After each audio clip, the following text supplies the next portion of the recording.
Good afternoon बच्चों।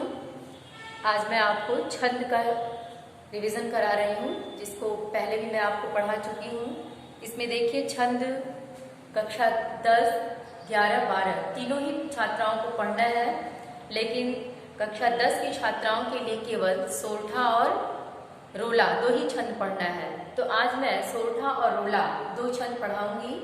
तो ये आपको 11 के बच्चों के लिए भी है, 10 के बच्चों के लिए भी, 12 के बच्चों के लिए भी। हालांकि ये सारी चीजें एक बार पढ़िए, फिर एक बार ध्यान से आप देखिए। सबसे पहले तो छंद क्या है? छंद कविता की स्वाभाविक गति के नियमबद्ध रूप होते हैं। जो कविता की एक स्वाभाविक गति होती है, उसके नियमबद्ध रूप को हम छंद कहते हैं।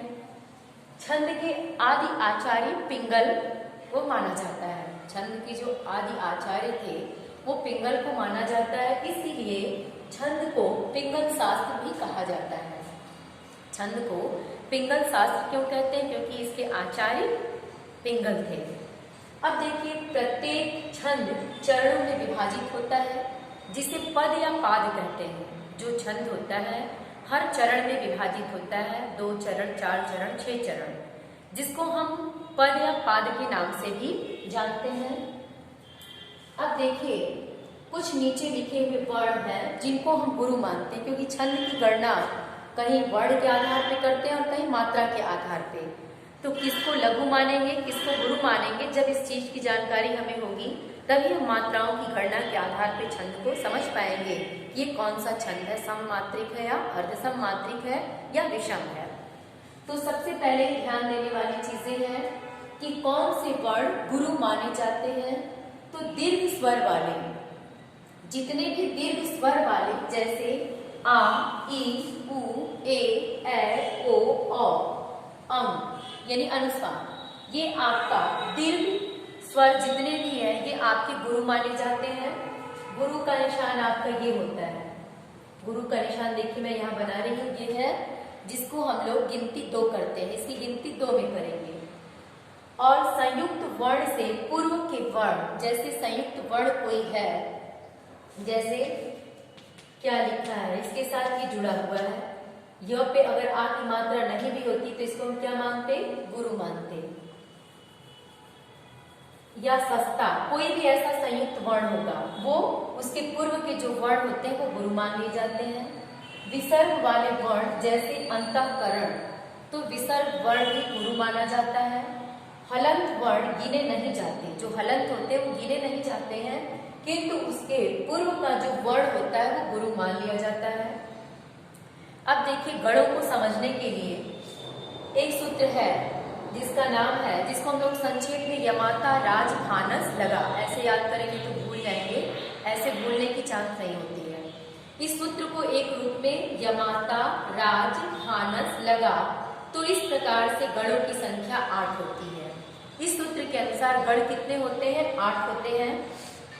जो नीचे लिखा है स्पष्ट दिखाई नहीं दे रहा है, मैं इसको ऊपर ही समझा देती हूँ।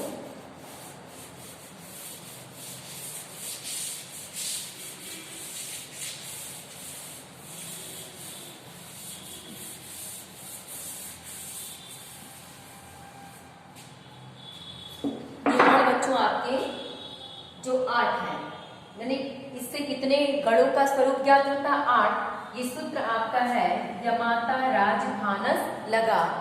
अब देखिए यमाता, तो जो सूत्र होता है उस सूत्र के अनुसार पहला यमाता, ये अगर आपको दिखाई दे रहा है तो देख लीजिए, यहां से देखिए आप, यमाता में य पहले यगड़, देखिए यमाता से आपका क्या होगा?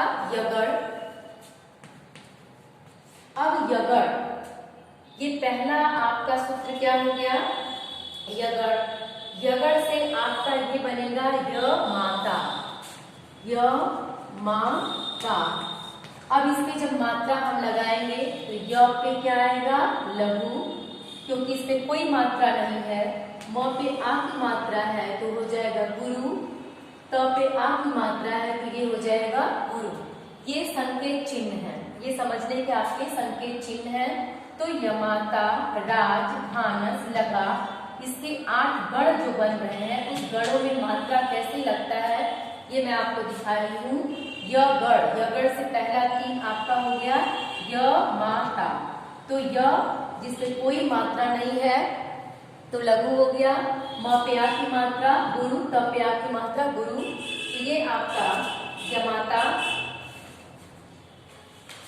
इसको अगर एक समझने के लिए सार्थक शब्द के रूप में देखेंगे तो इसको हम यशोदा लिख सकते हैं।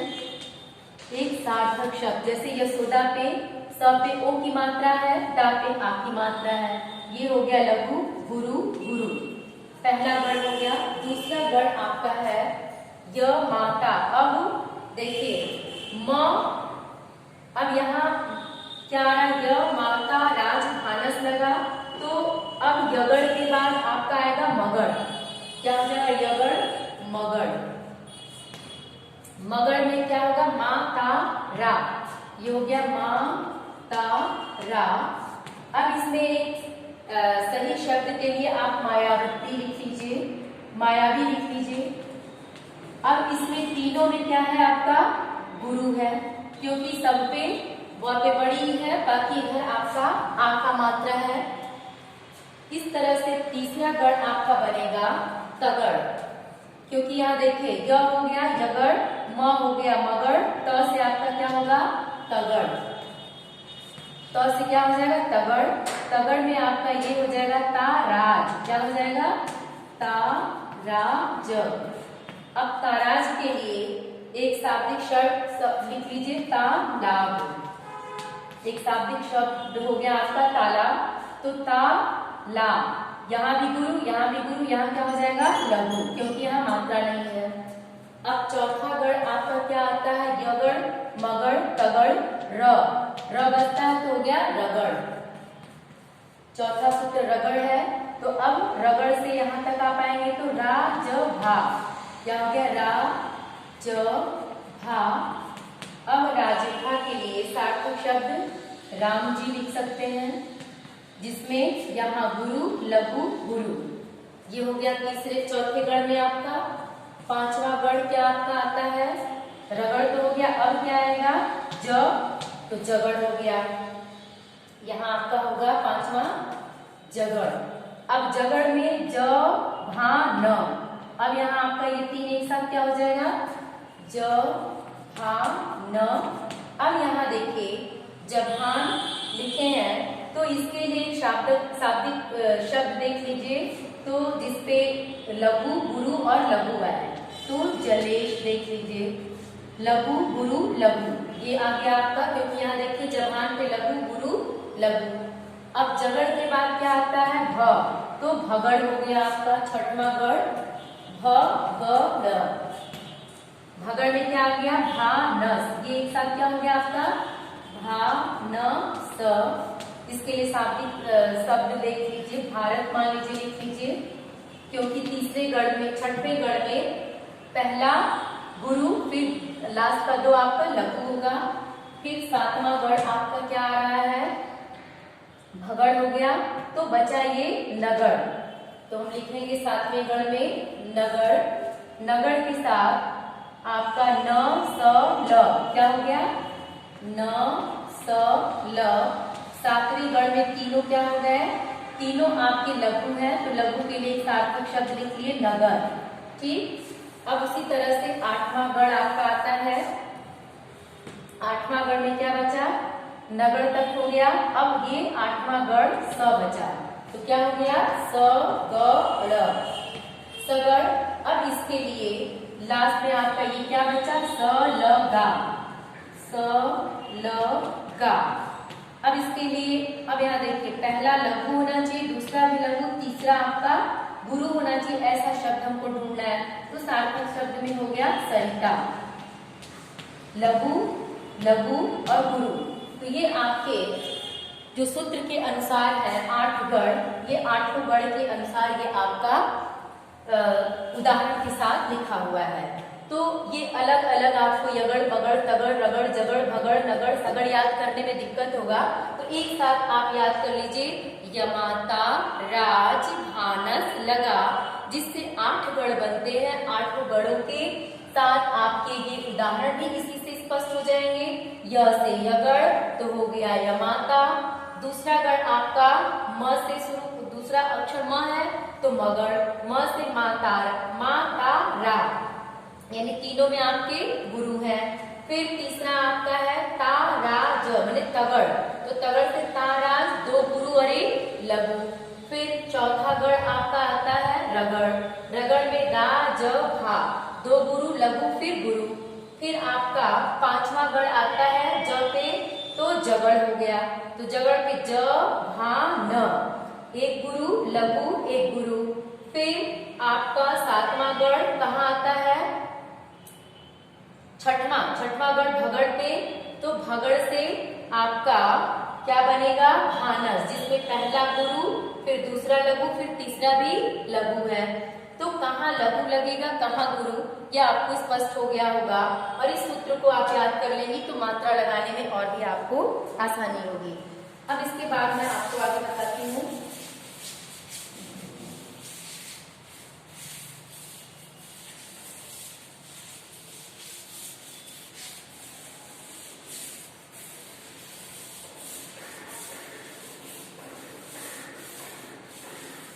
अभी तो आपको ये बताया कि कहाँ लघु लगेगा, सॉरी गुरु लगेगा, लेकिन कभी कभी एक चीज आप और ध्यान से सुन लीजिए।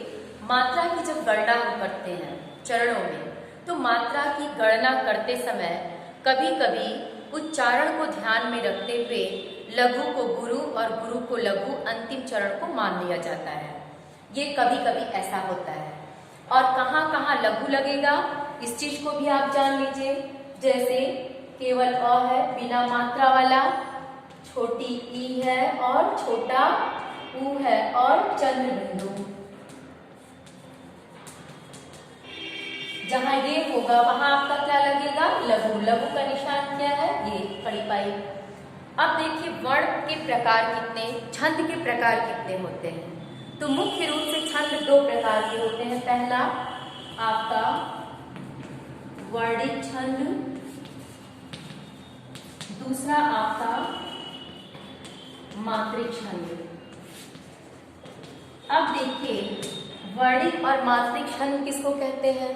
तो वर्णित छंद वह छंद है जिसकी गणना मात्रा के आधार पे की जाती है, सॉरी वर्ण के आधार पे की जाती है। वर्णित छंद में छंद की गणना किसके आधार पे होती है, वर्ण के आधार पे। मात्रिक छंद में मात्रा की गणना के आधार पे, जिनकी गिनती हम मात्रा के आधार पे करते हैं, वो क्या होता है मात्रिक छंद। मात्रिक छंद तीन प्रकार का होता है। ये मात्रिक छंद कितने प्रकार का होता है, तीन। एक सममात्रिक,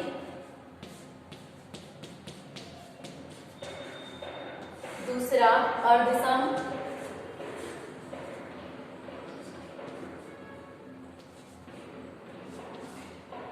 अर्धसम मात्रिक,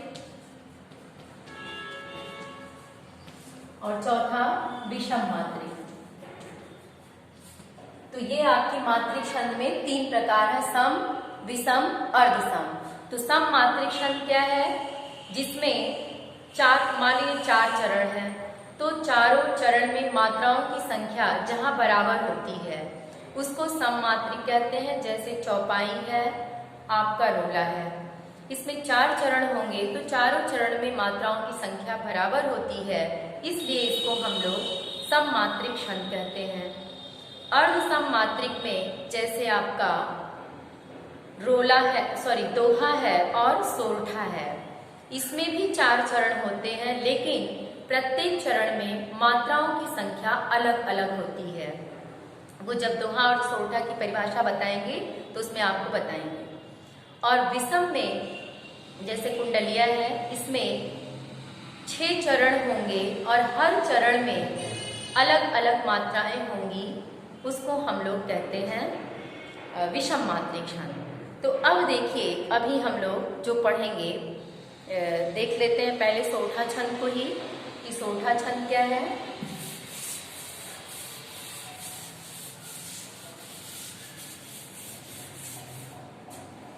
सबसे पहले मान लीजिए अगर आपको परीक्षा में दे दिया कि सोरठा छंद की परिभाषा और उदाहरण लिखिए, तो अभी 10th के बच्चों के लिए तो सोरठा ही छंद पढ़ना है। दोहा आप 9th में पढ़ चुकी हैं, तो दोहा का ठीक उल्टा आपका सोरठा है।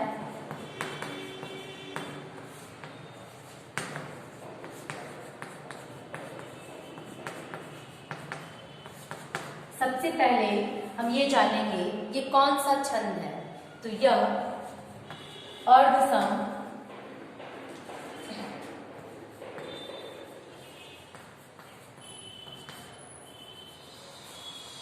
मात्रिक छंद है।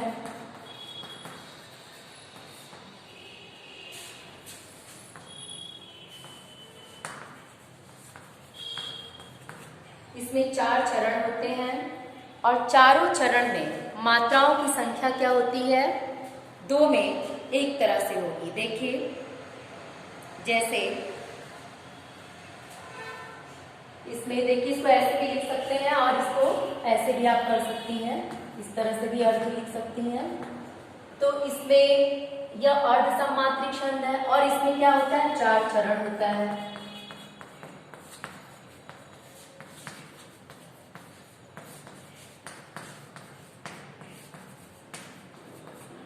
प्रथम व तृतीय चरण में, प्रथम व तृतीय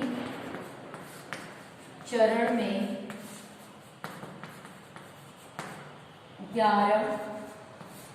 11 मात्राएं तथा दूसरे व चौथे चरण में 13 मात्राएं होती हैं।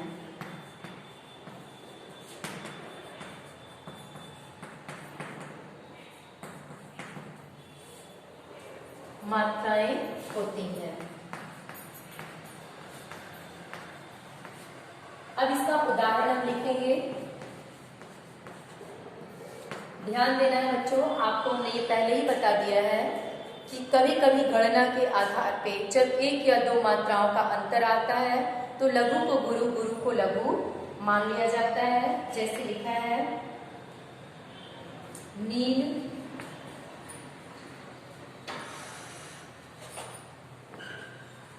सरोरु,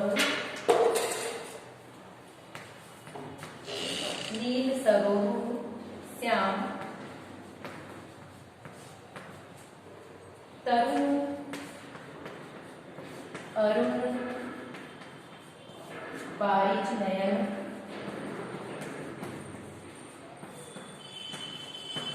आपका ये 2 चरण हुआ कंप्लीट।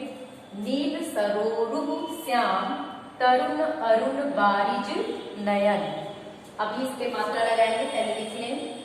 करऊ, करऊ सो मम उर धाम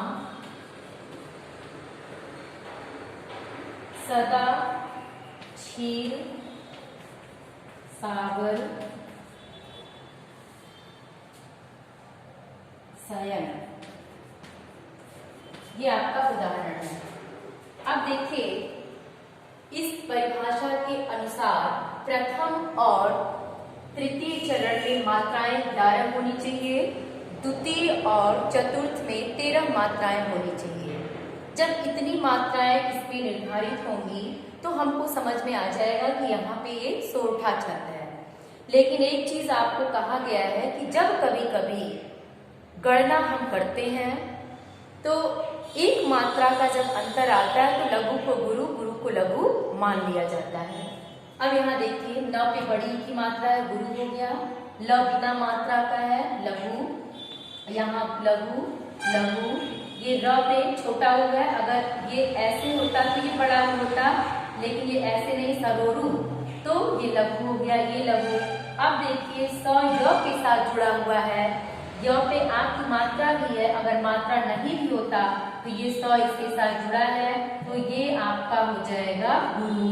म आपका हो गया लघु, ये दोनों मिला के आपके गुरु हो गए। तरुण सब लघु है, यहाँ भी अरुण सब लघु है।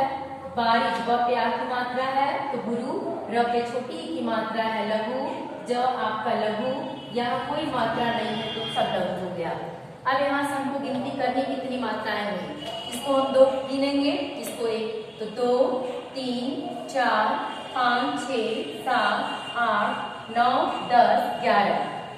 तो पहले पद की हमारी मात्राएं कितनी हो गई पहले चरण में 11। अब इधर 13 होनी चाहिए।